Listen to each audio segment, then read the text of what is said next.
অম্বুবাচী চলাকালীন বলে মুখে তুলবেন না এই 5টি খাবার, নতুবা সারা বছর নানা প্রকার রোগ ব্যাধি যন্ত্রণায় ভুগবেন।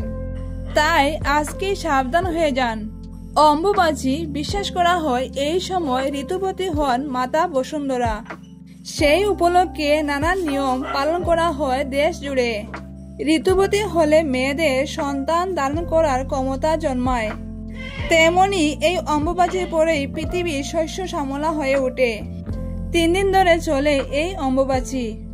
নমস্কার বন্ধুরা, আমার চ্যানেলে নতুন আরো একটা ভিডিওতে আপনাদের সবাইকে স্বাগত। বন্ধুরা, আশা করছি ঈশ্বরের আশীর্বাদে প্রত্যেকেই ভালো আছেন এবং সুস্থ আছেন। সামনেই আসতে চলেছে অম্বুবাচী। আষাঢ় মাসের 7 তারিখে অম্বুবাচী পালন করা হয়। অম্বুবাচীর সময় বলা হয় যে কিসের বার কিসের তিথি, আষাঢ়ের 7 তারিখ অম্বুবাচী। অর্থাৎ প্রত্যেক বছর বাংলা আষাঢ় মাসের 7 তারিখে অম্বুবাচী পালিত হয়। সামনেই আসতে চলেছে অম্বুবাচী। এই সময় বিশেষ নিয়ম পালন করতে হয় সকলেরই। যদিও সন্ন্যাসীরা, ব্রহ্মচারীরা, বিধবারা অম্বুবাচী চলাকালীন বিশেষ নিয়ম পালন করেন, তবুও গৃহস্থ মানুষদেরকেও অম্বুবাচী চলাকালীন কিছু কিছু নিয়ম পালন করতে হয়। অথবা সংসারে নানা প্রকার অমঙ্গল হতে পারে। আজকের পর্বে আমি আপনাদের সঙ্গে শেয়ার করব খাদ্য তালিকাতে আপনারা কি কি নিষেধ বা কি কি নিয়ম পালন করবেন। অম্বুবাচী চলাকালীন সময়ে দ্যুতি এবং বিধবারা ও সন্ন্যাসীরা ঋতুবতী দরিদ্রের উপর খাবার বানিয়ে খাবার গ্রহণ করেন না। এই 3 দিন তারা সাধারণত ফলমূল খেয়ে কাটান। ঋতুবতী দরিদ্রের উপর খাবার বানাতে পারবেন না বলে আগের থেকে খাবার বানিয়ে রাখেন, কিন্তু 3 দিনের বাসি খাবার তো আর খাওয়া সম্ভব নয়। তাই বেশিরভাগ ক্ষেত্রে তারা ঠান্ডা জাতীয় খাবার বা ফলমূল খেয়ে এই 3 দিন কাটান। যদিও গরম খাবার খাওয়া যাবে না, এই নিয়মটি শুধুমাত্র তাদের ক্ষেত্রেই প্রযোজ্য। সাধারণ মানুষ, গৃহস্থ মানুষের ক্ষেত্রে এই নিয়মটি প্রযোজ্য নয়। তবে খাদ্য খাবারে কিছু কিছু বিধিনিষেধ আছে যেগুলি সাধারণ মানুষের ক্ষেত্রেও প্রযোজ্য। সেই বিষয়ে আমরা অনেকেই জানি না। এখন আমি আপনাদের বলে দিব অম্বুবাচী চলাকালীন সময়ে, অর্থাৎ অম্বুবাচী প্রবৃত্তি ও নিবৃত্তির সময়ে মাঝখানে যে সময় আছে, সেই সময়কালে কোন কোন খাবার আপনারা বলেও মুখে তুলবেন না এবং কোন একটি বিশেষ খাবার অবশ্যই একবার হলেও খাবেন। এই বছর অম্বুবাচী পড়েছে বাংলা 7ই আষাঢ় 1432 বঙ্গাব্দ 22শে জুন 2025 রবিবার দুপুর 2:57 অম্বুবাচীর প্রবৃত্তি। অম্বুবাচীর নিবৃত্তি হচ্ছে বাংলার 10ই আষাঢ় 1432 বঙ্গাব্দ 25শে জুন 2025 বুধবার রাত্রি 3:21। এই সময় বিশেষ 5টি খাবার আছে যেগুলো আপনারা বলেও মুখে তুলবেন না। সেগুলি হচ্ছে, প্রথমটি হলো শাক জাতীয় জিনিস। অম্বুবাচী চলাকালীন সময়ে কখনো শাক জাতীয় খাবার খাওয়া উচিত নয়। বন্ধুরা, এই সময়ে যে সমস্ত শাকগুলি পাওয়া যায় সেগুলি তোলার জন্য সম্ভবত মাটি থেকে উঠিয়ে নিতে হয়, অর্থাৎ মাটি আঘাতপ্রাপ্ত হয়। অম্বুবাচী চলাকালীন সময়ে মাটিতে আঘাত দিয়ে কোনো কাজ করা হয় না। কৃষিকাজ অবধি বন্ধ থাকে, তাই অম্বুবাচীর সময় শাক সাধারণত বিক্রিও হয় না। আর যদি কোথাও বিক্রি হয় বন্ধুরা, এই সময় শাক কিন্তু খাবেন না। এর ফলে কিন্তু নানা রকম রোগ দেখা দেবে পেটে, এবং সারা বছর নানান ধরনের রোগ অশান্তিতে ভুগতে হবে। হ্যাঁ, অনেকেই বলবেন যে এমন অনেক শাক রয়েছে যা কিন্তু মাটি থেকে না উপরেও শাক তুলে আনা যায়, কিন্তু বন্ধুরা এই সময় শাক জাতীয় খাবার খেলে নানা প্রকার বদহজম হতে পারে এবং দুর্ভাগ্যের শিকার হতে পারেন। তাই অম্বুবাচী চলার সময় বলেও শাক মুখে দেবেন না।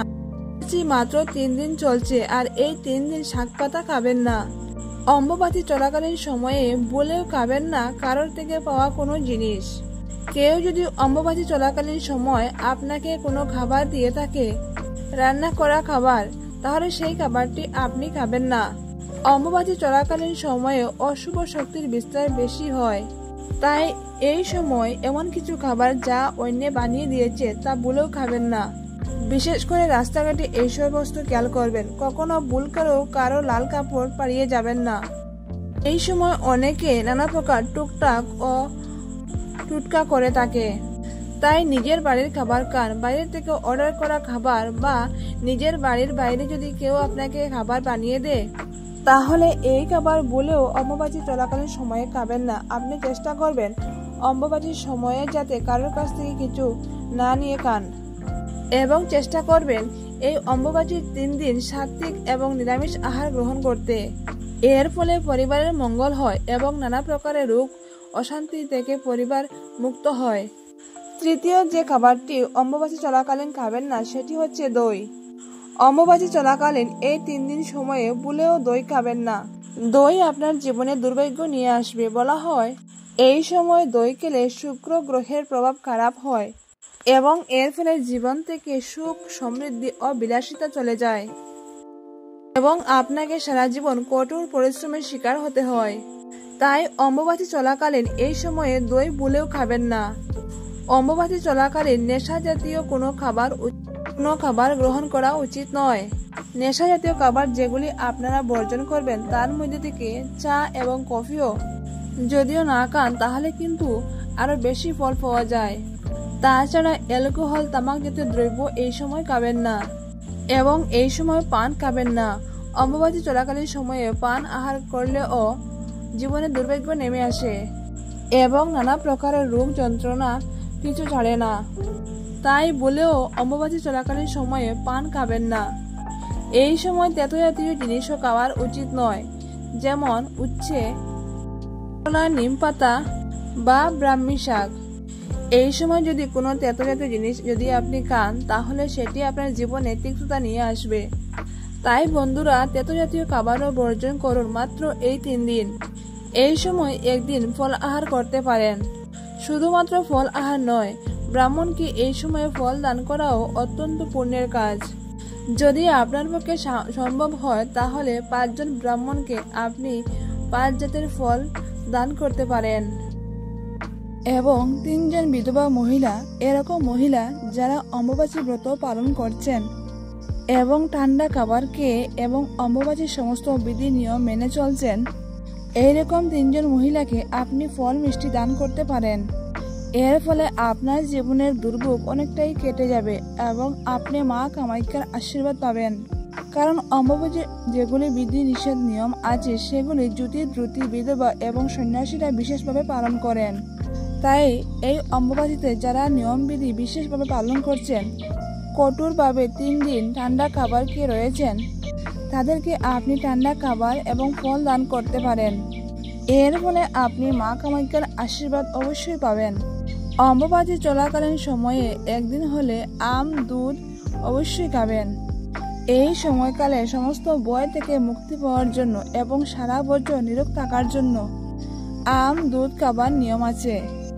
আপনারা আপনাদের ঠাকুরের সিংহাসনে যে আরাধ্য দেবতা আছেন সেখানেও আম, দুধের ভোগ অবশ্যই লাগাবেন এই অম্বুবাচী চলাকালীন সময়ে, এবং তারপরে সেই ভোগটি সবাই গ্রহণ করবেন।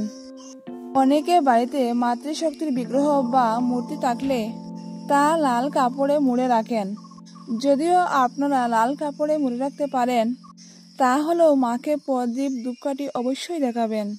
কোনো মন্ত্র জপ করবেন না, কিন্তু প্রদীপ ধূপকাঠি প্রতিদিন দেখাবেন মাকে, এবং মায়ের সামনে অবশ্যই নিত্য ভোগ নিবেদন করবেন প্রতিদিন। এবং অম্বুবাচী চলাকালীন সময়ে যেরকমই বিগ্রহ থাকুক না কেন আপনার ঠাকুর ঘরে, সেখানে আপনি আম, দুধের ভোগ কিন্তু অবশ্যই লাগাবেন। যদি আপনার সেরকম না থাকে ব্যবস্থা, তাহলে আপনি মন্দিরে গিয়েও আম এবং দুধের ভোগ নিবেদন করতে পারেন, যে কোনো মন্দিরে। অম্বুবাচী চলাকালীন প্রচুর দর্শনার্থী আছেন যারা কামাখ্যা মন্দিরে যান। মায়ের সতীপীঠ হচ্ছে কামরূপ কামাখ্যা, যেখানে অম্বুবাচী মেলা হয় এবং বিশেষ পূজা অর্চনা হয়, এবং এই 3 দিন মন্দিরের দরজা বন্ধ থাকে, কিন্তু বাইরে মন্দির ঘিরে ভক্তদের মেলা লাগে এবং অম্বুবাচী নিবৃত্তি হয়ে যাওয়ার পরে মায়ের দর্শন পাওয়া যায় এবং লাল কাপড় পাওয়া যায়। এবং এই লাল কাপড়ের বিশেষ গুণ আছে। এই সময় মায়ের সতীপীঠ অর্থাৎ কামাখ্যা যদি যেতে পারেন তাহলে আপনি অত্যন্ত ভাগ্যশীল।